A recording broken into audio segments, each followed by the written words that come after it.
On this road, many have lived, fought, and died. This area is filled with activism and pride. But today, there is a new fight with things that like to hide.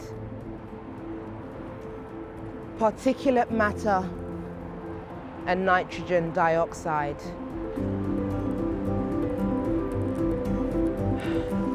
Around this area, we actually are in the bottom 20% for car ownership, but we're in the top 20% for experiences and levels of pollution.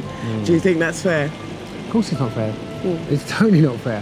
You know, most of these vehicles that use diesel are carcinogenic, that's a fact. So less vehicles, less health problems.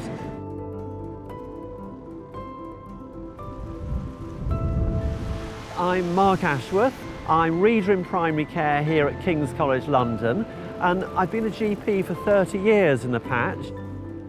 We know already that air pollution is a significant cause of serious illness, and we were able to study every single day over a 5-year period, and on each of those days see what happens to the air pollution levels, see what happens to how many people are seeing their GP with their asthma, with their respiratory problems.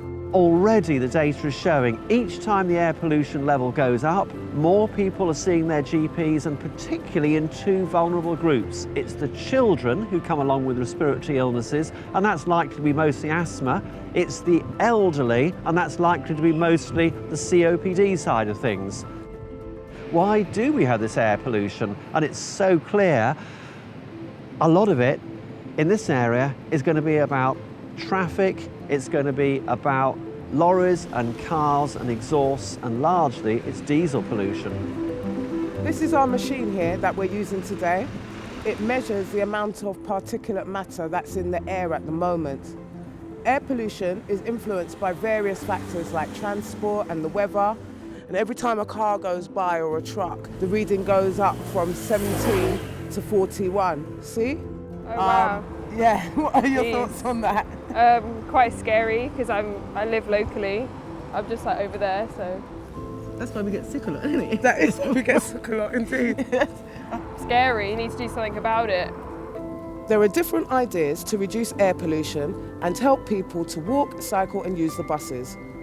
The most effective way to help people walk, cycle and use the buses is for the Railton area to be access only for vehicles.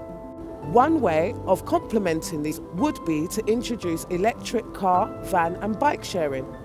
Once people are using the scheme, the area would become a zero emissions zone. Once electric cars are more common and the traffic increases, the through traffic would need to be limited. I think that's a good idea, but I think if it's between one or the other, I'd say the first one, because I don't know what the statistic is now with the ownership of electric cars. I think people are still using diesel and petrol or whatever, so I think if it's one or the other, I mean both, yeah, that would be great. Now, with all this, what do you have to say?